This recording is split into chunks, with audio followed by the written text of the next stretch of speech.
J'avoue que je suis venue ici pour l'art oratoire et ça a été beaucoup plus loin. Oui, la promesse, elle est à 100% tenue. C'est limite inexplicable. Formation ébouriffante. Je suis le fondateur de la Eagle Academy, le créateur du programme Eagle Star. Je m'appelle Raphaël Haddad. Je m'appelle David Jarousseau. Je m'appelle Raphaël Martin. Je m'appelle Isabelle Bilose. Je suis Vincent Ducéois. Et puis là, les participants se confrontent eux-mêmes à un exercice de confrontation. Ils s'affrontent dans des débats vifs et enflammés. Ils tentent de triompher en appliquant justement toutes les tactiques, les stratégies et les procédés que nous avons passés en revue. J'ai formé pendant plusieurs années les officiers supérieurs de l'armée française au sein de l'école de guerre. Je suis formateur en communication depuis plus de 10 ans maintenant. Je suis formatrice en prise de parole en public, enseignante en rhétorique à Sciences Po Paris. Et je suis professeure de travail de la voix et aussi de travail de prise de parole. Je forme des civils et des militaires. Pour les civils, des cadres dirigeants, des chefs d'entreprise ou encore des élus de la République, je leur enseigne comment convaincre en tout lieu et en toutes circonstances. Convaincre, ça passe par la maîtrise d'un certain nombre de choses fondamentales. C'est bien davantage dans nos silences que notre prise de parole est réussie et convaincante. Il y a deux outils que je viens transmettre à la Eagle Academy. Un outil de structuration du discours et puis un deuxième outil qui s'appelle la phrase d'amorce qui a pour vocation de cadrer les réponses que nous allons donner lors de séquences de questions-réponses, en situation d'interview, conférence de presse ou encore point de situation. Au quotidien, je travaille avec des entreprises, avec des élus, avec les Aigles. On a travaillé pendant une demi-journée sur la gestion du stress avec des méthodes et des techniques venues de l'improvisation théâtrale.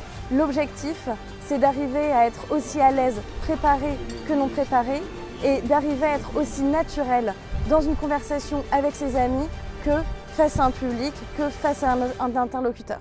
Travailler évidemment sur la respiration pour que la respiration vienne vraiment du bas, un élargissement de la respiration pour libérer le haut et pour que la voix puisse vivre librement. Donc il y a tout un travail de prise de conscience corporelle qui aide aussi les personnes à gérer mieux leur peur, leur stress en revenant à eux. Je pars de moi et j'offre quelque chose vers l'autre. Moi, je m'occupe du point de départ, donc d'où part leur voix, d'où part leur discours. Et je m'occupe de leur permettre de rendre le passage entre cet endroit spécifique d'eux-mêmes et l'extérieur le plus fluide possible. Donc qu'ils ne soient plus dérangés par l'émotion, qu'ils ne soient plus dérangés par ce qu'ils sont vraiment et qu'ils osent ouvrir la bouche à partir d'eux-mêmes. On a installé un plateau de tournage avec des logos d'émissions bien connus qui renvoient à des univers particuliers. On utilise le média training, c'est-à-dire que les participants sont filmés pendant que les autres sont en train de visionner, exactement comme si on était devant la télé, en direct. Et ensuite, on visionne tout ça ensemble, on débriefe en s'appuyant sur les images. Ça permet de découvrir d'autres facettes de soi, d'identifier les gestes parasites, d'identifier tous ces petits éléments dont il faut prendre conscience pour les corriger, pour les améliorer. Mais ça permet aussi de prendre conscience des points forts qu'il faut consolider. Et c'est vraiment là le travail du média training. On peut se demander si la promesse de la Eagle Star est tenue. Oui, elle est tenue, elle est comblée, elle a même été dépassée, complètement dépassée. Je suis venu avec beaucoup d'idées en tête et ces idées démarraient souvent par « je ne veux pas ». Et là, je vais partir en me disant « maintenant, je veux ». C'est un moment difficile, mais je me sens plus léger, donc ça reste une danse.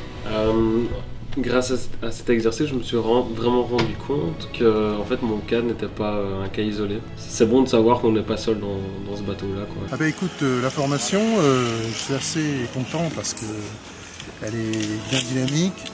On apprend des nouvelles choses à mettre en œuvre pour se comprendre intérieurement. Donc l'acrobranche, ça fait partie un peu de ces challenges où on va creuser au fond de notre âme un peu pour se dépasser. Vivre avec intensité, dormir avec intensité, s'exprimer avec intensité, mourir avec intensité. C'est ça qui compte. Ce qui compte, c'est pas d'avoir une vie longue, mais une vie intense et donc riche.